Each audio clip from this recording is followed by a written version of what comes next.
why I can't stop watching the Avengers Infinity War. Gosh,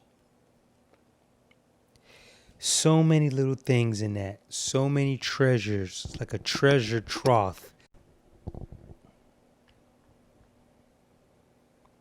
Sorry, I hit the pause button. Film is like, I'm finding that film to be a treasure trough of goodies. I mean, I'm not even finding it. It already was, from the beginning to now. I just, can't find myself. It's like I should be like so hooked on Black Panther, you know? And I still have that, in my catalog, like they basically I have my films like next to me, some of them are on my iPad, and I have my iPad hooked up so I know like, all right, I'm finished watching. I'll like load up everything on the iPad and I watch it off the iPad onto the TV. That's how I do it. So and Black Panther is one of the films that's on my iPad, and you would figure that, I would be watching Black Panther heavy. I've seen Black Panther now 3 times. Yeah, 3 times. But I've seen Infinity War about 6 times, probably going into a seventh, man. And it's just so good. It's just so many great lines. The writers, when it came to the humor, they just tapped it up. Really, really good within the narrative. I have to say, I think that the Guardians, those characters, they had the best lines in the film. Especially, their, the banter with Thor. I love, from day one, I've always loved Star-Lord's line when they tell him he's getting a little heavy and he's like, okay, I'm going to get a Bowflex. I'm going to commit. It's just mad funny because he could have been really egotistical, or just really down in the dumps, and he just took their opinion very seriously. It's like, okay, I'm going to get it together. I'm going to get a Bowflex. I'm going to get some dumbbells.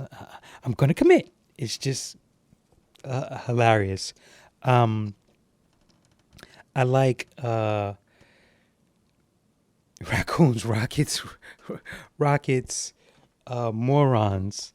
We have a number of morons here. So me and Thor and Groot hop on the ship while the morons will stay here and head to classic. I just the subtlety and how he did it, and as he just does the line and he walks off toward the ship, Of course, like I've trained myself to move so still and quiet. And then when she just like, hi Drax, like, dang it. Hilarious. It's just hilarious. I'm just running through the lines, man. It's just the stuff that I just like. I really wish that I could have the lines like, down pat. I love when they meet Iron Man and Iron Man, Strange, and Spider-Man. That with the Guardians. Sorry, I'm still dealing with this nonsense in my throat. And Stark is giving the plane. He's like, wait. Are you guys like, yawning while I'm trying to break it down? And when Star-Lord tells him that his plan sucks, I like that. Why don't we just go with my plan? Why don't you let me make the plan? I don't know the line, but I just love that. Just the overall feel of that, the way that they gave everyone screen time. A number of goddamn superheroes, and the timing, the way that they made the transitions. I noticed that from the very beginning, right around the time, well, more so right around the time when Tony is included in the mix, and they're talking about Thanos and the gems, and they have to call Cap, and then everything goes crazy, and Bruce picks up the phone. He's like, I'm going to make a call. You get the feeling that, the next person you're going to see is Captain America. is Cap in the crew, and then it cuts to space, and now you're all of a sudden transported into the Guardians and Thor, and the way it's perfectly set up, you know, it's so entertaining, and you become so engrossed with it that you forget about the phone call that has to be made to Captain America, and then you see Vision and Scarlet together, and it's all the big setup to the reveal of Captain America. That's the only thing that I didn't get, that I thought was, a very Hollywood-esque type of introduction, where they have Vision cornered, and I don't know the character's name, but she's vicious. And I remember someone on YouTube, a serious comic book fan, he was a little disgruntled at how easily Thanos' squad kind of got, dismantled. And the Carrie Coon's character, I'm sorry, I keep wanting to say Ebony Maw, but I know it's not Ebony Maw. How easily she got dismantled, and he had made a point. He was like, Scarlet Witch wouldn't even be able to hold a candle with her. Like, it would have been a real tough night for Scarlet Witch. But yeah, the scene where they have Vision cornered, he's stabbed, and then all of a sudden the train comes, and everything just stops, and she's like distracted by the train. It's not like she's distracted by the silhouette. She's distracted by the train. And then we see Cap, she sees the figure, and then she throws it in. Of course, if you've seen it, of course, you see Cap. And I'm like, I don't understand like what the train had to do with her stopping, from attacking Vision. It would have been cooler if, maybe there was, I'm just throwing shit out, like there was some sort of, well, we couldn't do that because of the train. Actually, you have the train go by, and then it was like some sort of a weird whistle or something, and then that's what caught her. And then she sees the silhouette, and then it's Cap. Cool. I thought that, Cap was, with the beard, playing the, the strong, silent type pretty boy. And I felt that Natasha played the strong, kick-ass type pretty woman. And they, very much played their position very, very well. So yeah, I just don't, I just really enjoyed this film. I'll probably talk myself into watching it again this evening. There's something else that I wanted to say. Oh, okay, I know what it was. I wanted to I can't really make the hardcore comparisons, but to me, I think I did say this as well on the podcast revolving around the Avengers, the episode revolving around the Avengers, that everyone was saying, oh, it's like Empire Strikes Back. And I said it before, and I'll say it now.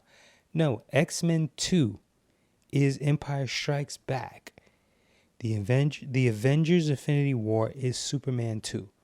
It so feels like Superman 2. Especially when Ebony Maw and the other alien, arrive on Earth, give their big, announcement, and it is that big fight in the city. It feels like Superman 2 to me, and then it stays that way, kind of throughout.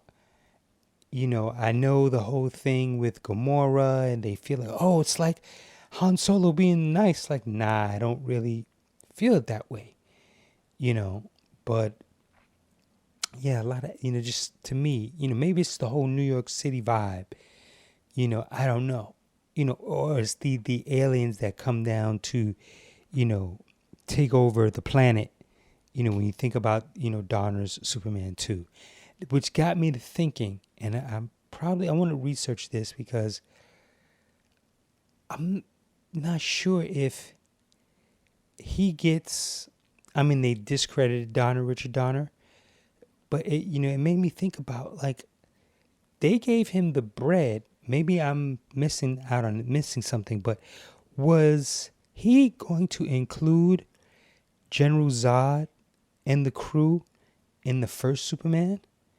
Or was he shooting Superman 1 and 2 back to back? You know?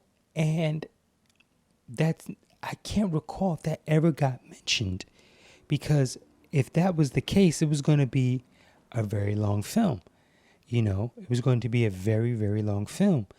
And if this was the case, no one ever gives him the credit of, you know, probably being the first person to shoot, you know, 2 features back to back. I'm probably completely wrong on that statement, but just the fact that, you know, he was going to do that there was money there, and they took a risk on him shooting that back to back. Or maybe the stuff with Zod and all that was going to be a lead-in to the, you know, to Superman 2. Like maybe at the end, you would see them come to Earth, you know, or you would see the glass break, you know, and that they were going to come down to Earth, and then that was going to be the end of it, you know. But then again, rethinking that, oh, no. Actually, no, not rethinking it, because they got rid of Donner and replaced him. So you don't know. They pulled a Zack Snyder on us. Or it should be they pulled a Donner on Zack Snyder. They pulled him and replaced him, you know, with someone else. So we don't know. And I, you know, I guess I do my Googles and take a look to see if maybe he was going to set that up at the end, and then already, you know, had that defined to say, all right, yeah, we're going to tease you with this, and then when the sequel comes, you already know what it is, you know. So or maybe I'm incorrect. Maybe they kept them on they kept them on Superman. They take them on Superman 2. 1 to 2. Either way, Donner still gets credit for the shit, regardless, you know, how shady Warner Brothers continued to be, as you can still see. But I'm going to end on that. Thank you for listening. I'm all talked out. I've said everything I have to say. Anything else, please add to the comments. Any other quotes and lines that stick out in your mind, feel free, leave in the comment section. I'd like to know.